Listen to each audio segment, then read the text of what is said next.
Emmanuel Macron au centre opérationnel départemental d'incendie et de secours à Bordeaux, briefé par les responsables locaux. Là, on se rend compte que, comme en 2022, on a un feu qui part partout.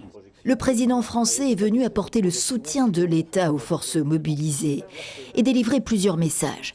La bataille contre le feu s'annonce longue en Gironde.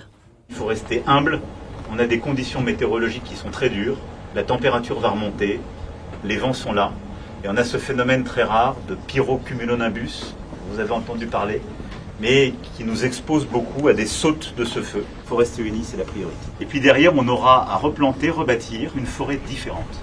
Tenter d'éteindre la polémique alimentée par les partis d'opposition sur les choix de l'exécutif ces dernières années face à la radicalité du changement climatique, avec ses répercussions directes en matière de lutte contre les incendies, notamment sur les moyens aériens.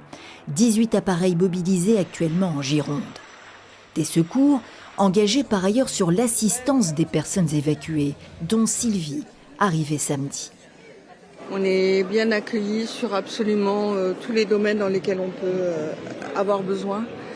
Et en ce qui me concerne, être accompagné sur mes animaux, c'est important. On a l'esprit très critique en France, pour pas dire autre chose. Et franchement, chapeau. Le feu n'étant pas fixé, aucun retour des évacués n'est envisageable pour l'instant en Gironde. Il y a un risque que le feu reprenne dans les parties non brûlées de la surface que le feu a parcouru, mais pas que.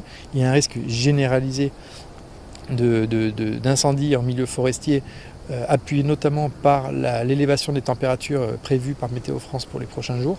Donc notre vigilance reste la même. Ici au Porge, les habitants ont payé le plus lourd tribut en nombre de maisons détruites.